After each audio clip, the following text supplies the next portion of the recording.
Salut Nixonaute.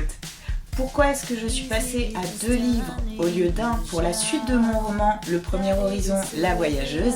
C'est tout de suite dans cette vidéo.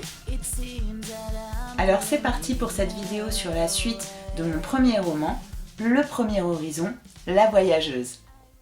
Alors 2 livres au lieu d'un, c'est un peu sportif quand même, ça demande une certaine réécriture, ça demande aussi de bien y réfléchir. La question s'est imposée à moi assez tard en fait, puisque j'avais pratiquement terminé d'écrire ce livre 2 de ma série littéraire et musicale Le Premier Horizon.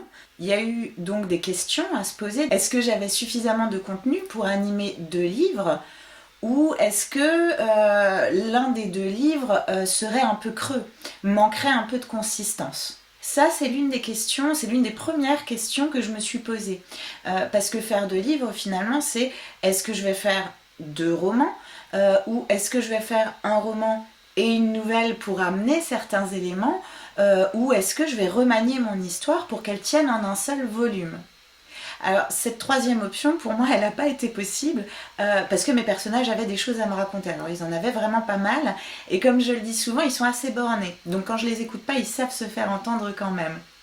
C'est posé aussi la question par rapport à la trame générale de mon intrigue.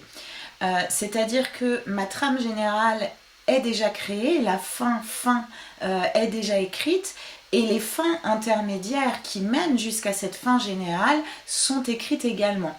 Donc comme ces étapes sont déjà écrites, comme il y a quand même un fil conducteur qui est relativement précis, il fallait voir comment les événements qui se rajoutaient allaient s'intégrer à cette trame générale de façon cohérente et harmonieuse. Comment ces éléments allaient pouvoir apporter une richesse à l'intrigue et non pas juste être posés comme ça. Alors, comme les fins intermédiaires sont déjà écrites, comment est-ce que j'ai fait? Dans ce livre 2, qui était prévu donc en un seul volume, mais qui finalement en fait 2, dans ce tome-là, dans ce livre-là, il y avait 2 éléments primordiaux pour l'histoire, pour faire avancer l'intrigue. Il y en a un que j'avais placé en milieu de livre et un autre que j'avais placé en fin de livre.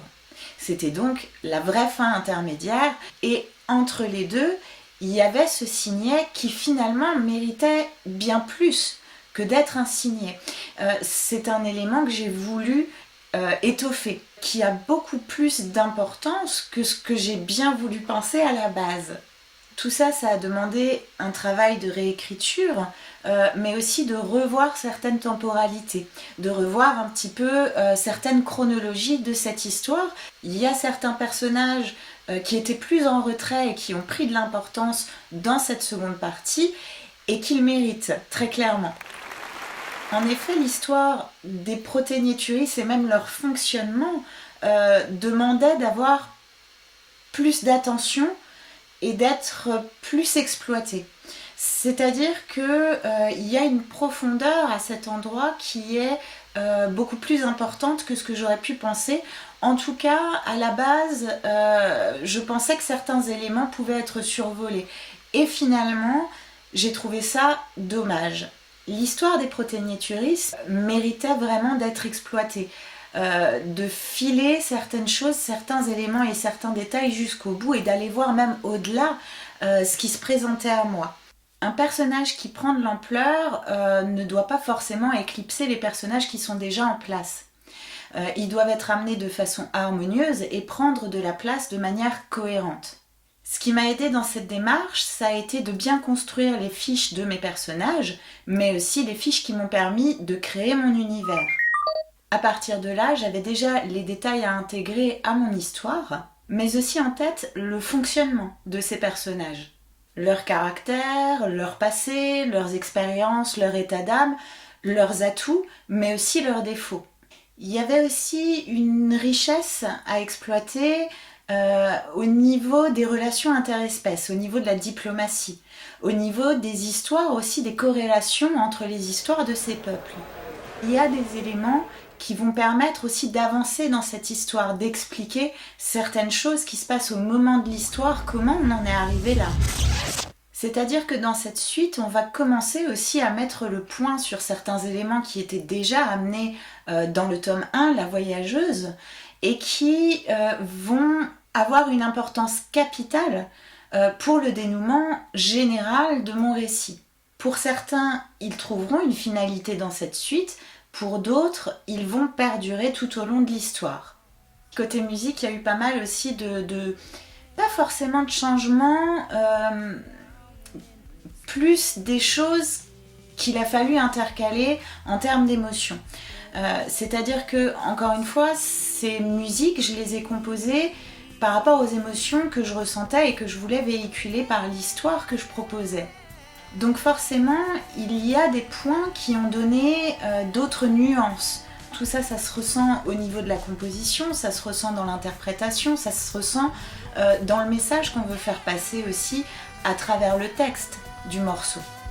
Donc là aussi, si tu veux, il y a un travail de refonte à mener et qui est en cours actuellement, qui est très intéressant d'ailleurs, puisqu'il me permet aussi d'aller plus en profondeur dans la richesse de certaines émotions que je voulais véhiculer. Pour conclure cette vidéo, finalement, qu'est-ce que tu vas trouver dans la suite de mon space opéra, Le Premier Horizon ? Tu vas y retrouver bien évidemment de l'action, il va y avoir des combats, du combat spatial, il va y avoir certains secrets qui vont être révélés, d'autres qui vont s'installer. Il y a certains mystères qui avaient été abordés dans le tome 1 qui vont pour certains être résolus dans la suite et pour d'autres qui vont encore s'épaissir. On va y retrouver aussi une touche de diplomatie, de politique et voir aussi que certains peuples, comme je le disais un petit peu plus tôt, sont beaucoup plus liés que ce qu'ils ne pensent. Et bien sûr aussi des musiques, puisque comme tu le sais, Le Premier Horizon c'est une série littéraire et musicale. Si tu souhaites en savoir plus sur ma série littéraire et musicale Le Premier Horizon, je te mets quelques liens en description. Je te rappelle aussi que le second tome, la suite de ce premier roman, s'inscrit aussi après une nouvelle de science-fiction que j'ai écrite, une nouvelle transitoire, Les Étinelles, rêve-t-il, de Filles Digitales, elle-même accompagnée de sa composition. Il est déjà temps de nous quitter, j'espère que cette vidéo t'a plu, en tout cas je te remercie de l'avoir suivie et si tu as envie de me soutenir, pense à t'abonner et à mettre un pouce bleu. Allez, prends bien soin de toi, ciao ciao. Alors bien évidemment...